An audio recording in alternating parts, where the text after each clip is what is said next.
Hi, I'm Tim. Welcome to Watchbox, and thanks for logging on. If you love this watch, email me, tmosso@thewatchbox.com. It is in the description below. Your purchase and pricing email question line for buying this or any watch you see on any Watchbox platform. Please reach out to me directly. Email tmosso@thewatchbox.com for pricing. Today, we're discussing a model that launched at SIHH 2014. This is the Roger Dubuis Hommage Chronograph.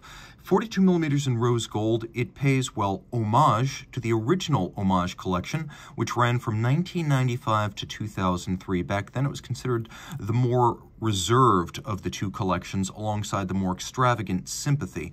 So this resurrection of the Hommage from 2014 is 42 millimeters in diameter by 12.5 millimeters thick. Lug-to-lug tip, it's actually nicely constrained at 48.3 millimeters with a decidedly broad and non-standard 25 millimeter spacing between the lugs. We'll throw the watch on my wrist, which is 16 centimeters in circumference, and it's a good match. You can see relative to the size of my hand as well as my arm, the watch is nicely proportioned. It's pretty thin for what it is, 12.5 millimeters with a concave bezel. It will slide underneath the dress cuff because it's not terribly broad across the wrist. I would advocate at least giving this a try on a wrist down to 15 centimeters in circumference. Now, taking a quick look at the hardware and the software, the strap is substantial. Make that robust. Calfskin on the bottom, alligator leather on the top, large rectangular scale, semi-gloss, lots of bolstering. We have a curved spring bar that allows the lugs to be drilled close to the case with no impediment to the motion of the strap. The strap features edges which are broad and folded. They look shear cut, but they are folded. And then we have a monotone stitch. You can also see that we have a simple rose gold pin buckle in an extravagant kind of combination of curves, polish, satination, and branding. And as you can see, we even have a bespoke pin for the buckle. Nicely done. You can see the case features a strong lug profile. Roger Dubuis makes its own cases in addition to movements and small movement parts like balances, escapements, and hairsprings. You can see here that the lugs are sharply broken out from the case band. They have a little bit of a beveling on their side.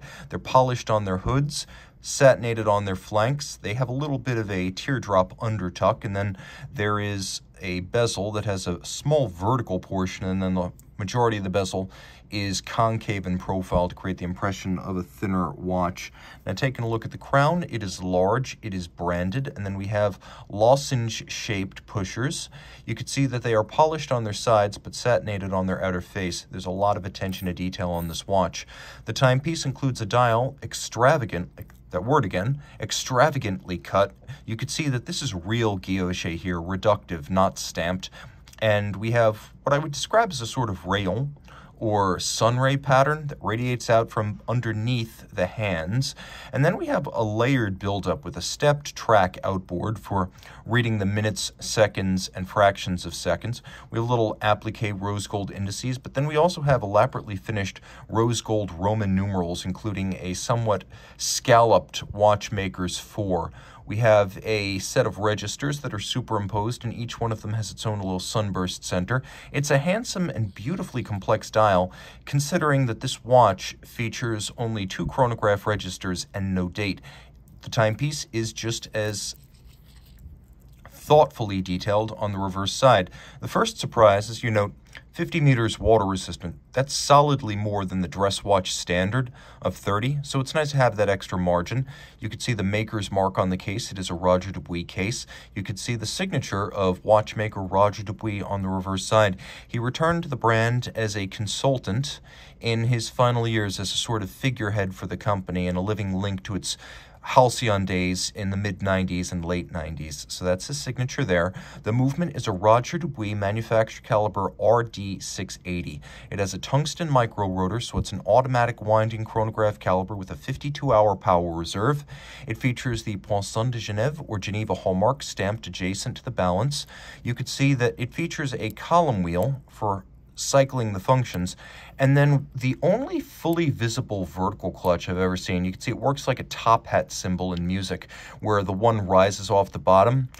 The driving wheel is always in action, but when the chronograph is in operation, these little pincers allow the driving wheel and the wheel that operates the chronograph center bridge structure to come in contact. So I don't know if you can see them from this angle, but there's a very slight vertical movement to the clutch. And when that vertical movement brings the functional surfaces into contact, it engages the chronograph.